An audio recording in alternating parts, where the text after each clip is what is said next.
Hello friends, ഇന്നത്തെ നമ്മുടെ പുതിയ വീഡിയോയിലേക്ക് എല്ലാവർക്കും സ്വാഗതം. ഇന്ന് ഞാനിവിടെ റെഡിയാക്കാൻ പോകുന്നത് പല വിധത്തിലുള്ള പൊടി കൊണ്ടുള്ള പുട്ടാണ് ഉണ്ടാക്കാൻ പോകുന്നത്. അപ്പോൾ നമുക്കതൊന്ന് കണ്ടു നോക്കാം. ആദ്യം നമുക്ക് റൈസ് പൗഡർ കൊണ്ടുള്ള പുട്ടുണ്ടാക്കാം, വൈറ്റ് റൈസ് പൗഡർ കൊണ്ടുള്ളത്. അപ്പോൾ അതിന് വേണ്ടിയിട്ട് ലേശം ഉപ്പിട്ട് കൊടുക്കാം. പിന്നെ ഇത് കുറേശ്ശെ വെള്ളം തളിച്ചു കൊടുത്ത് നനച്ചെടുക്കാം. കഴിഞ്ഞ് ഇനി ഇത് നമുക്ക് പുട്ടുകുറ്റിയിലേക്ക് വരിയിടാം. അതിന് വേണ്ടിയിട്ട് ആദ്യം കുറച്ച് തേങ്ങ ഇട്ട് കൊടുത്ത്, ഇനി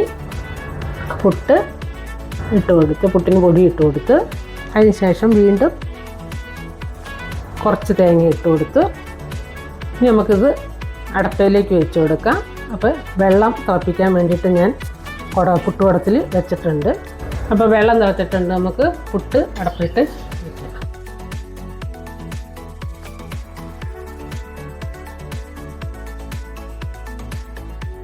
ഇനി നമ്മൾ റാഗിപ്പൊടി കൊണ്ടാണ്. അപ്പോൾ അതിനകത്തേക്ക് കുറച്ച് ഉപ്പിട്ട് കൊടുത്ത് ഇനി കുറേശ്ശെ വെള്ളം ഒഴിച്ചു കൊടുത്ത് അത് നനച്ചെടുക്കാം.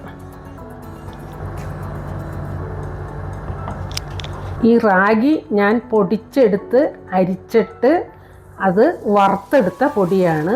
അതുപോലെ തന്നെ അരിപ്പുട്ടിനും ഞാൻ അരി പൊടിച്ചെടുത്ത് വറുത്തെടുത്ത പൊടിയായിരുന്നു.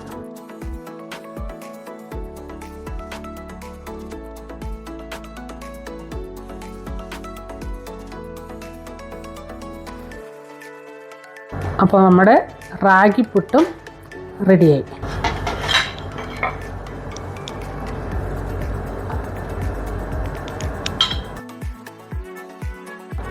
ഇനി നമ്മൾ റെഡിയാക്കാൻ പോകുന്നത് റവ കൊണ്ടുള്ള പുട്ടാണ്.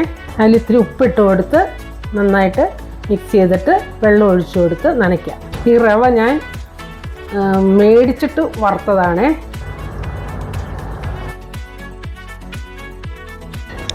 അപ്പോൾ നമ്മുടെ റവ പുട്ടും റെഡിയായി.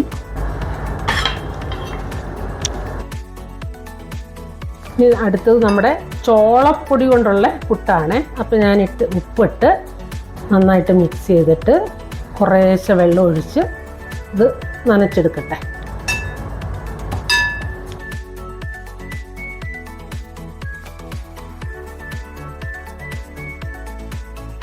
ഇത് നമ്മുടെ ഗോതമ്പ് പൊടി കൊണ്ടുള്ള പുട്ടാണ് ഉണ്ടാക്കാൻ പോകുന്നത്. അതിന് വേണ്ടിയിട്ട് കുറച്ച് ഉപ്പിട്ട് എന്നിട്ട് ഇനി വെള്ളം ഒഴിച്ച് നനയ്ക്കട്ടെ. ഈ ഗോതമ്പ് പൊടി ഞാനൊന്ന് വറുത്തെടുത്തതാണ്. അപ്പോൾ നമ്മുടെ ഗോതമ്പ് പൊടി പുട്ടും റെഡി ആയിട്ടുണ്ട്.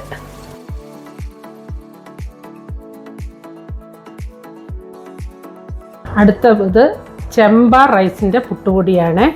അതുകൊണ്ട് നമുക്ക് ഇന്ന് പുട്ടിയിടാം. അപ്പം ഞാൻ ഇത് ഉപ്പ് ചേർത്ത് നനച്ചെടുക്കട്ടെ.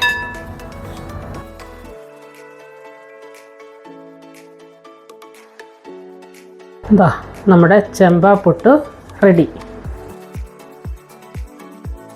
ഇന്നത്തെ എൻ്റെ വീഡിയോ ഇഷ്ടമായാൽ ലൈക്ക് ചെയ്യുക, ഷെയർ ചെയ്യുക, സബ്സ്ക്രൈബ് ചെയ്യുക. ഇനി അടുത്തൊരു വീഡിയോ ആയിട്ട് വരുന്നതുവരെ ബൈ.